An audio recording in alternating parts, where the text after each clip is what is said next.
बचपन से ही हमें सिखाया जाता है कि अपनी चीज़ों को संभाल कर रखें, चीज़ें उनकी सही जगह पर सही तरीके से रखें। कई बातें ईवीएस के सिलेबस में बचपन से सिखाई जाती हैं, जैसे गुड हैबिट्स, बैड हैबिट्स।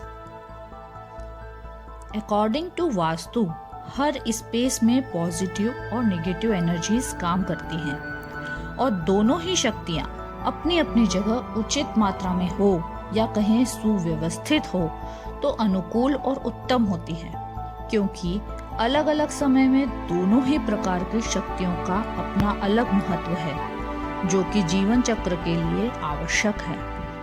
हम अपने शरीर की बात करें तो ये भी निगेटिव और पॉजिटिव एनर्जीज का ताना बाना ही है। दिमाग एक पॉजिटिव एनर्जी क्षेत्र है और वेस्ट डिस्पोजल एक निगेटिव।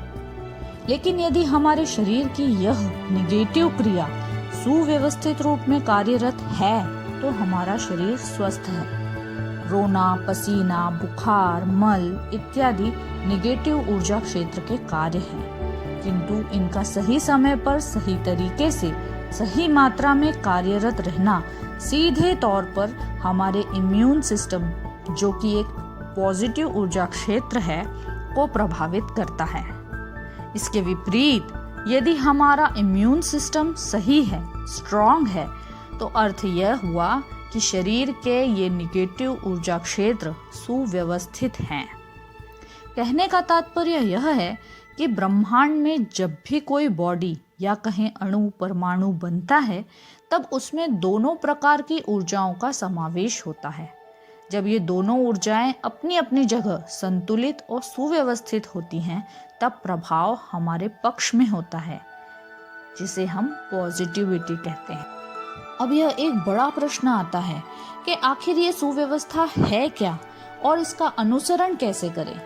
सुव्यवस्था का अर्थ है किसी भी कार्य को क्रमबद्धता के साथ ऐसे किया जाए जिससे वो देखने, महसूस करने और सही तरह से कार्यान्वित करने में सहज, सरल और सुंदर प्रभाव प्रकट करे।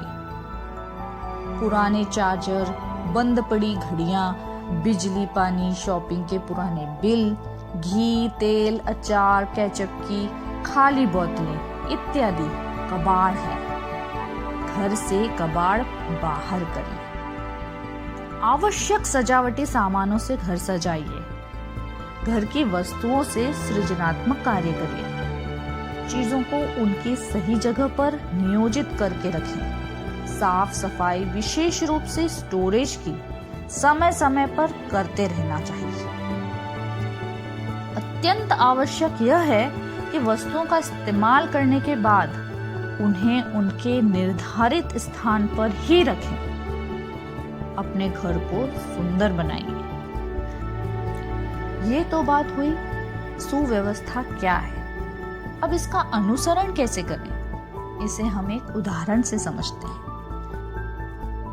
आपका स्टडी टेबल, इसका एक विशेष कार्य है आपको पढ़ाई की वस्तुएं सही समय पर उपलब्ध करा के आपको सरलता से अध्ययन करने में सहायता प्रदान करना। इसका विशेष कार्य होता है आपको शैक्षिक, एकेडमिक कार्यों में सहायक होना।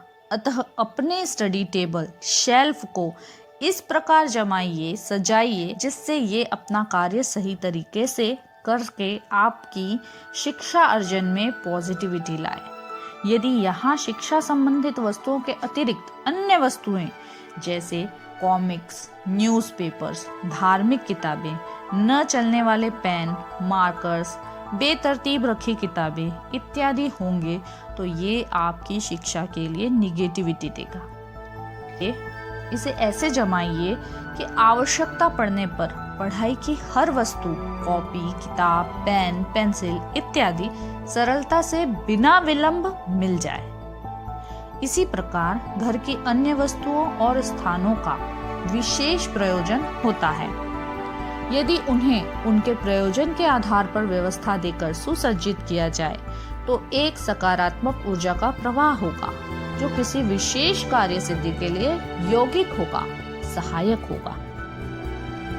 पॉजिटिव और नेगेटिव ऊर्जाओं का एक साथ होना तय है, यदि हम सोचें कि निगेटिव ऊर्जा को पूर्ण समाप्त करके हम सुखी होंगे तो ये अज्ञान मात्र है। हाँ, किंतु इन दोनों ऊर्जाओं को उनकी आवश्यकताओं की सीमाओं में सुव्यवस्थित सुसज्जित कर हम लाभान्वित हो सकते हैं।